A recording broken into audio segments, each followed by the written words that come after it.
Welcome to my YouTube channel study time. कल की class में हमने देखा कि कारक क्या होते हैं, ये कितने प्रकार के होते हैं और इनका एग्जाम में कैसे यूज किया जाता है, कारक चिन्ह का कैसे यूज किया जाता है और कारक कैसे पूछे जाते हैं। अगर आप लोगों ने कारक से पहले की वीडियो नहीं देखी है तो आप लोग प्ले लिस्ट में जाके देख लीजिए।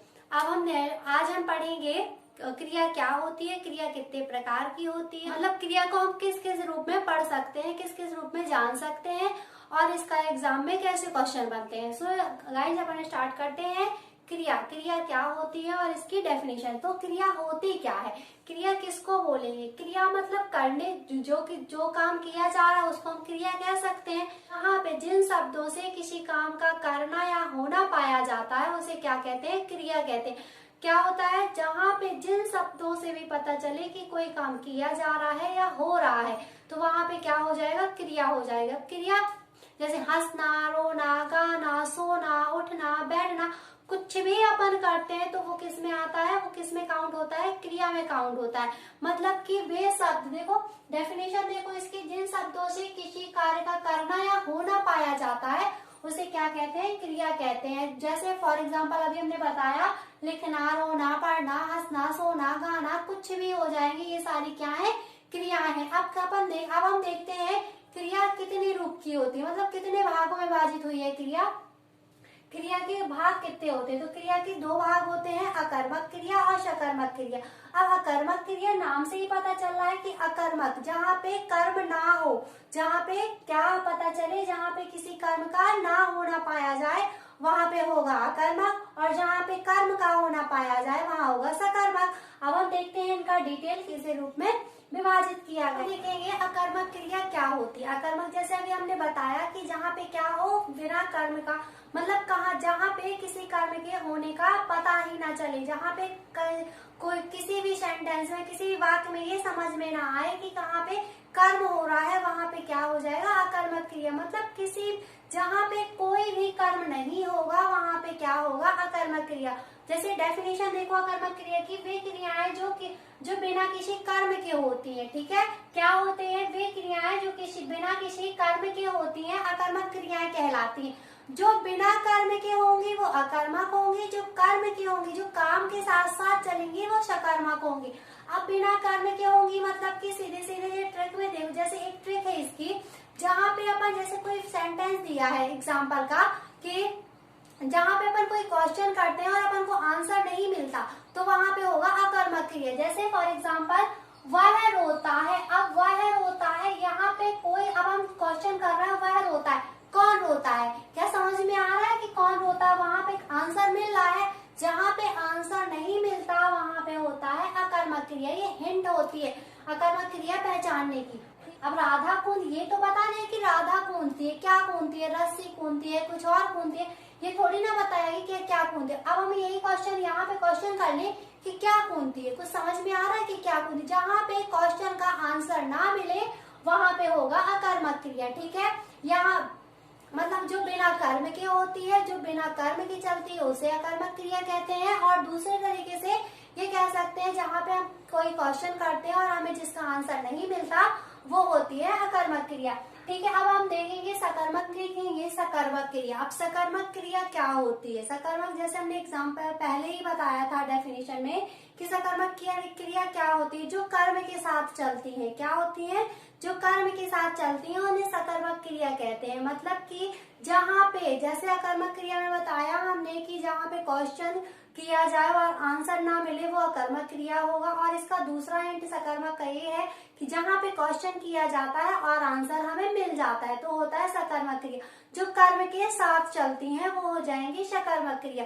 जैसे डेफिनेशन देखो इसकी, सकर्मक क्रिया वे क्रियाएं जो कर्म के साथ चलती हैं सकर्मक क्रियाएं कहलाती हैं। मतलब कि जो जहाँ पे कर्म हो रहा है, जहाँ पे कर्म हो रहा है वहां सकर्मक क्रिया होगी।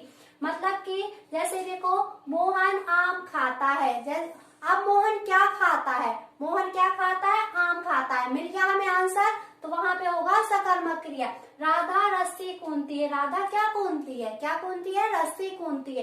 तो आंसर मिल गया। जहाँ पे हमें आंसर मिल जाता है, ये सबसे बड़ा हिंट होता है एग्जाम में क्वेश्चन सॉल्व करने का, कि यहाँ पे जब बहुत सारे एग्जाम्पल दिए होते हैं तो हम कंफ्यूज हो जाते हैं कि यहाँ सकर्मक क्रिया होगी, अकर्मक क्रिया होगी, और सकर्मक क्रिया के बहुत सारे टाइप हो जाते हैं। उस सकर्मक क्रिया के जो बहुत सारे टाइप होते हैं उसमें भी कंफ्यूजन वाली बात होती है। तो यहाँ पे हमें समझ में आता है कि अकर्मक क्रिया हो रही है कि सकर्मक क्रिया हो रही है। तो यही क्वेश्चन, ये सबसे बड़ा हिंट है कि जहाँ पे क्वेश्चन किया जाता है आंसर मिल जाता है तो वो सकर्मक, और जहाँ पे क्वेश्चन किया जाता है आंसर नहीं मिलता वो होगा अकर्मक। ठीक है, तो यहाँ पे आंसर मिल जा रहा है कि राधा क्या कूदती है, तो राधा रस्सी कूदती है, आंसर मिल गया हमें, ये हो जाएगी सकर्मक क्रिया। अब सकर्मक क्रिया के कुछ टाइप होते हैं। सकर्मक क्रिया 6 प्रकार की होती है। ठीक है, कौन कौन सी होती है सकर्मक क्रिया? जैसे प्रेरणार्थक क्रिया, प्रेरणार्थक वो भी आगे हम बताएंगे इसकी डेफिनेशन, इसकी एग्जाम्पल कि क्या होती है प्रेरणार्थक क्रिया।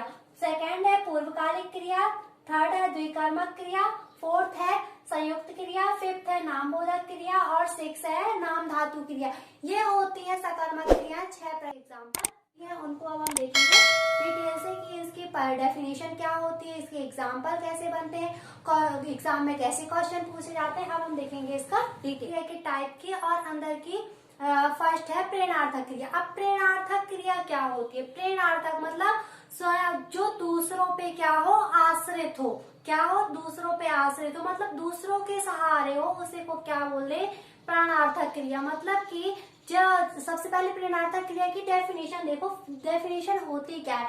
जब कर्ता स्वयं ना करे, मतलब कि जब जो कोई काम स्वयं ना करे, जो काम मतलब उसे करना चाहिए वो स्वयं ना करे, दूसरों से करवाए, उसे ही क्या बोलेंगे, प्रेरणार्थक क्रिया बोलेंगे। डेफिनेशन देखो, जब कर्ता स्वयं कार्य न करके अन्य किसी को कार्य करने के लिए प्रेरित करता है। ठीक है, क्या करता है? अन्य किसी को कार्य करने के लिए प्रेरित करता है, वहां पे होगा प्रेरणार्थक क्रिया।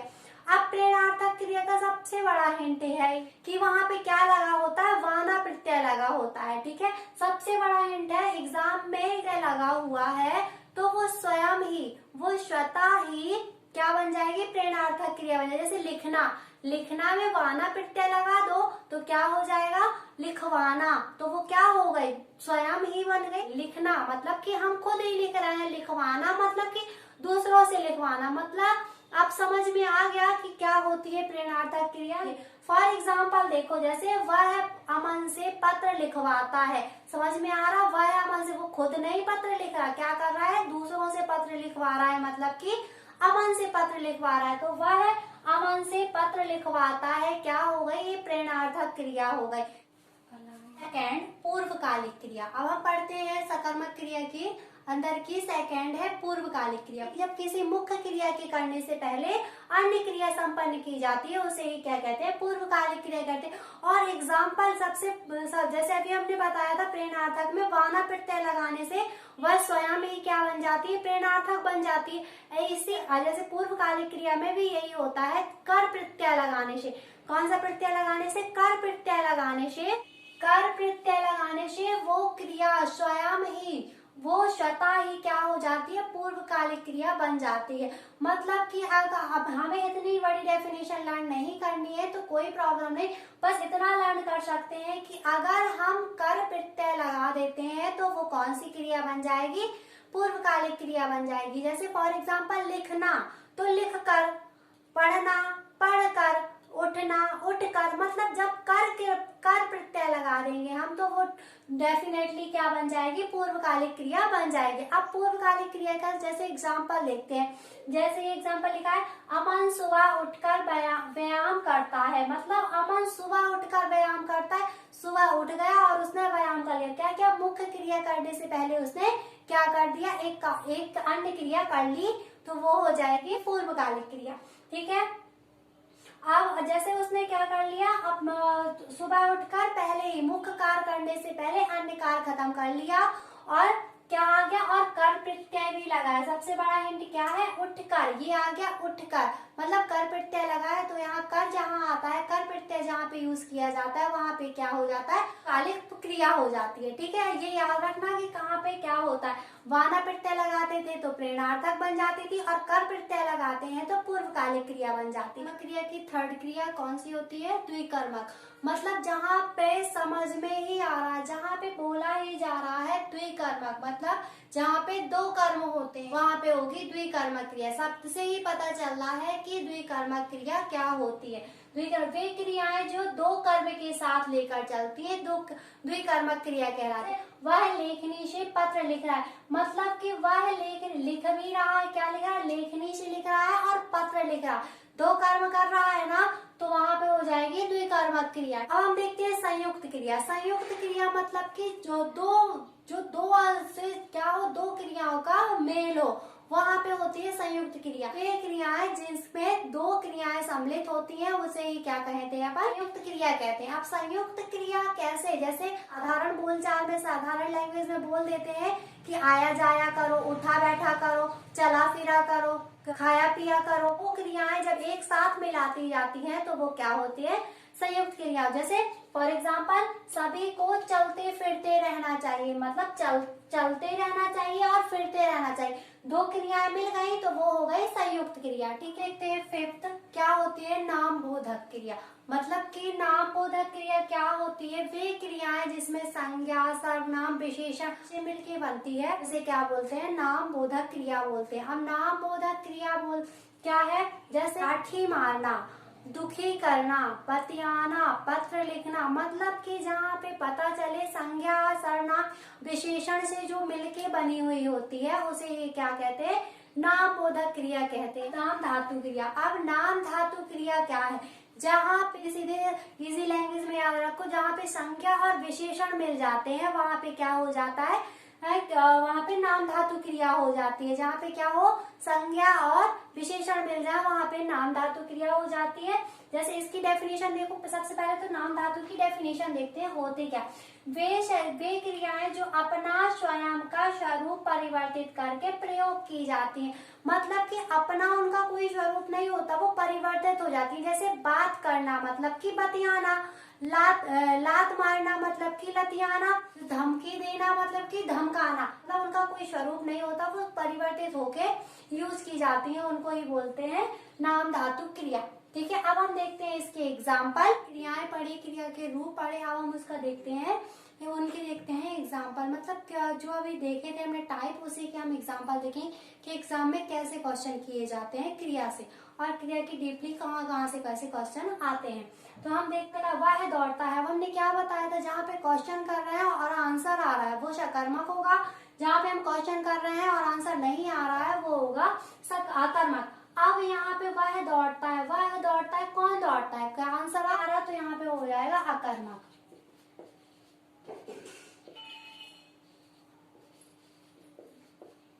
ठीक है, अब मीरा नृत्य कर रही है, मीरा क्या कर रही है, नृत्य कर रही है, तो मतलब इसका आंसर आ रहा है तो क्या हो जाएगा, शकर्मक।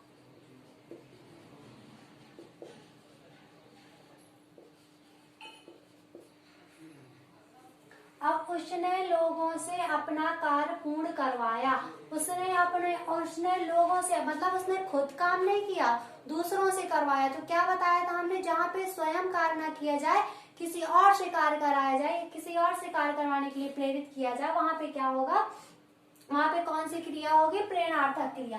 तो वहां पे क्या बताया जा रहा, मतलब स्वयं कार्य नहीं कर रहा, वो दूसरों से कार्य करवा रहा, तो प्रेरणार्थक।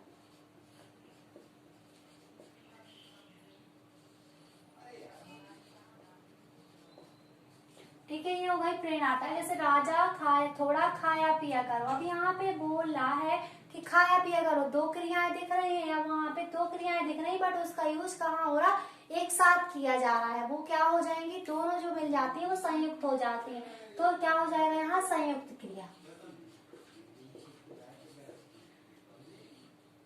संयुक्त क्रिया क्या हो रहा है, शिक्षक ने बच्चों को टॉफियां बांटी, मतलब कि यहाँ पे क्या समझ में आ रहा है, यहाँ पे क्या हो रहा है, दो कर्म हो रहे हैं। शिक्षक ने क्या बांटा, बच्चों को टॉफियां बांटी, तो क्या हो जाएगा, द्विकर्मक।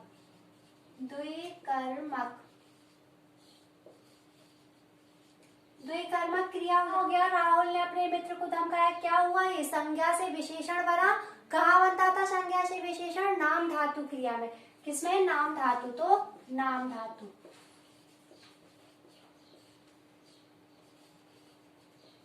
नाम धातु क्रिया।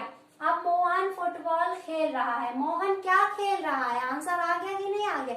मोहन क्या खेल रहा है? मोहन फुटबॉल खेल रहा है। तो कौन सी क्रिया? सकर्मक क्रिया।